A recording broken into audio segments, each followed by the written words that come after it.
Well, hello there. This is Frances Micklem, and this is the second part of the tutorial series that I'm doing on energy clearing. And I promised today that I would talk about our emotional energy field. And so to start with, I thought to myself, uh, when the student is ready, the teacher always appears. And this is something that I've always taken to an absolute kind of silly extent, where I would, as soon as I want to learn something, I will start to look around for the guides in my environment, whether it's something symbolic happening in terms of outside the window, flock of geese, or a spirit guide, or whether, in this case, it was something that was written on my yogi tea bag, the liquorist variety I was going down. But they have wisdoms on the little label of each tea bag, and this one said, "Live light, travel light, be the light, and shine the light." And that is, I thought, of as good a place as any to start in terms of how to start to look at your emotions in a slightly more objective way. So we're not immersed in them, we're not identified with them, we are actually starting to look at them and master them in a sense, so that we are part of the solution rather than part of the problem. And one can narrow emotions down to literally two polar opposites: fear, love. And so one can look at your own decision making in any moment and see, is this just to kind of save the day? Is this because I have to? Is this because I should? Is this because I'm worried what will happen if I don't? Or is this because, am I doing this because I love to do it? I believe in it. It brings me joy, and I can do it with enthusiasm and acceptance, and stand by my choices with conviction. So they're important distinctions to make, and they give us that extra bit of clarity as we start to get an awareness of them. So it's kind of a bit of an overview rather than just being immersed in reactionary decisions. One is actually responding with consideration. It sounds like rocket science, but it's not. And it was actually shocking because earlier today I was watching Russell Brand talking about the terrorism situation and the refugee situation. And one thing he said, which is that the jihad have a saying, which is that they love death more than we love life. And that so in a way, what he drew the conclusion, and I agree, is that we have to uh, love life more than someone else wants us dead. And that goes for, I mean, that isn't just the the kind of outer limits of violence and terrorism. It is literally in terms of every single aspect of our lives. So if we love our life 100%, we're going to feed ourselves well. We're going to keep ourselves rehydrated. We're going to hang about with people that uplift us and make us happy, and that we can learn from, and that we have fun with.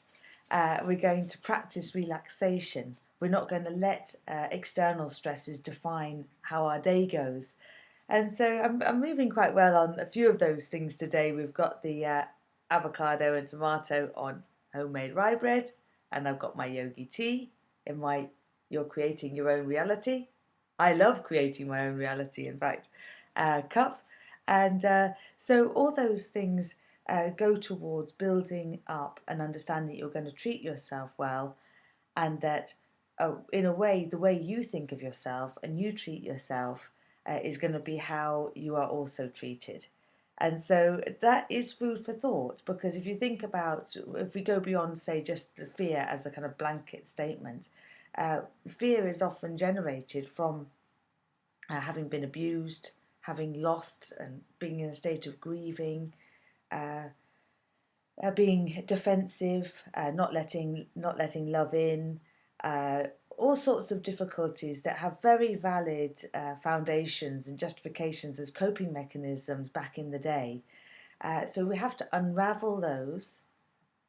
And why wouldn't you? Because you've kind of done your time, in a sense, in terms of suffering, in terms of unconscious limping along, carrying all this baggage. So systematically dismantle all those old foundations of fear that has blocked growth, progress, trust, joy, all those things, and then start building in the joy.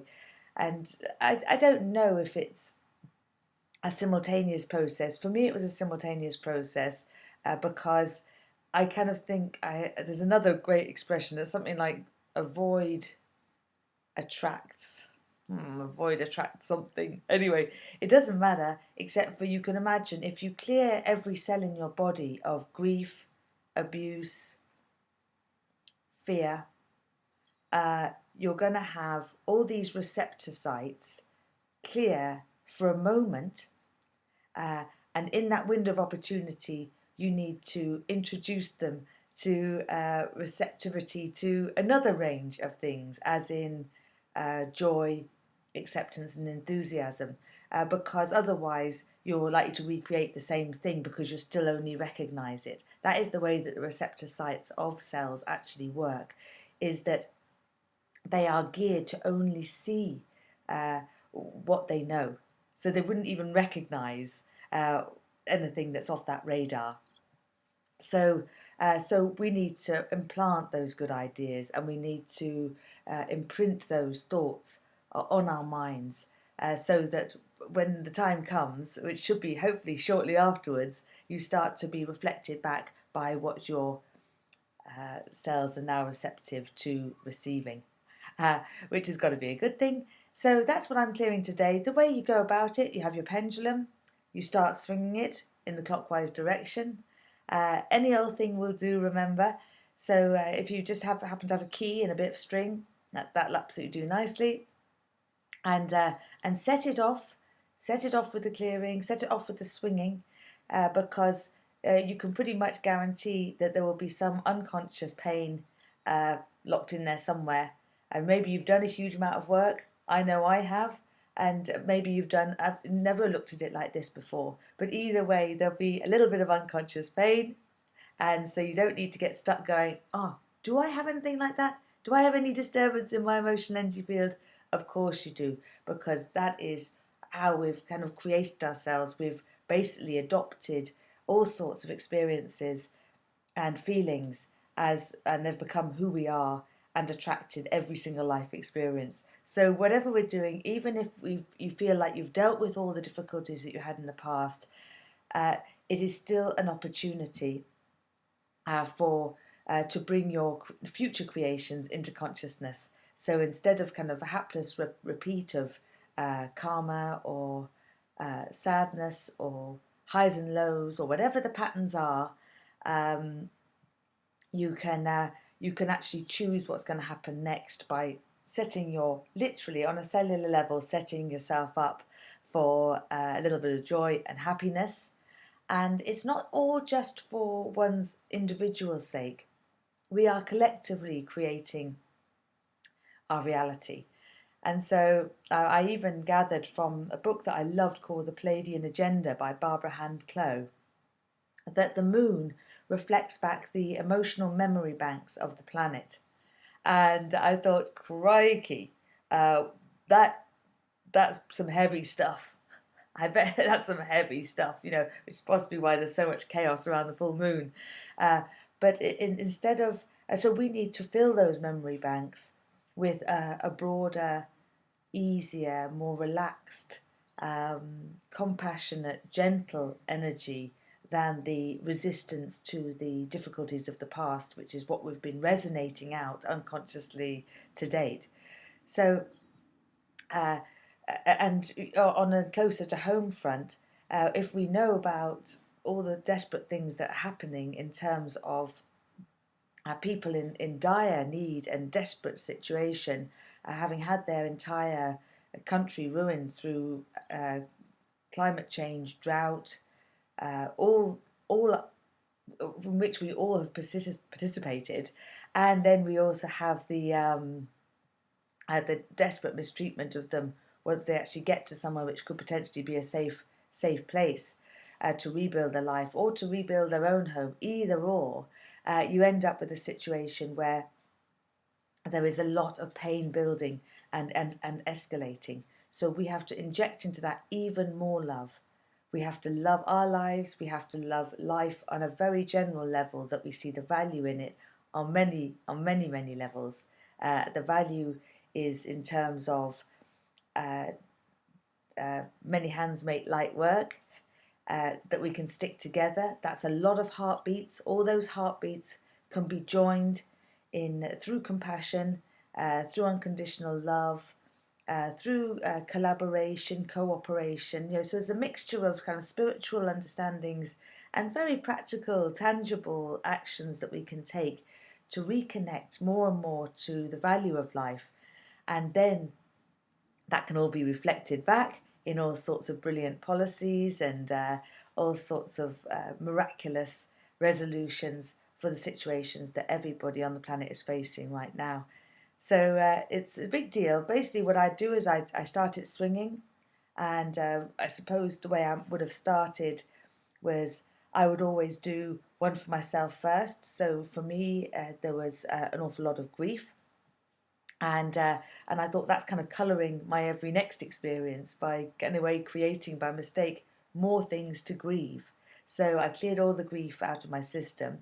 But then I also learnt very early on with the energy clearing that what really expands your horizons is the pro-social.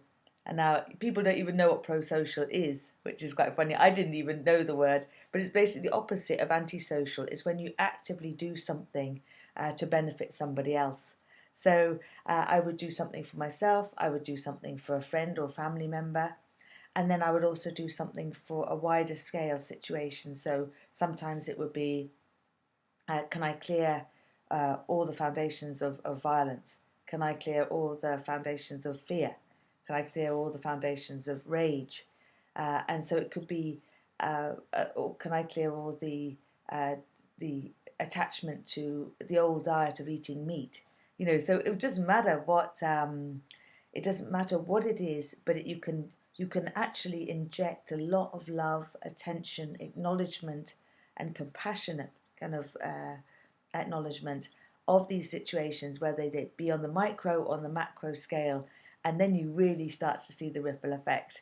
So I wish you all the very best. And next time I'm going to talk about our mental energy fields. And don't try and tell me that your mental energy field is completely balanced.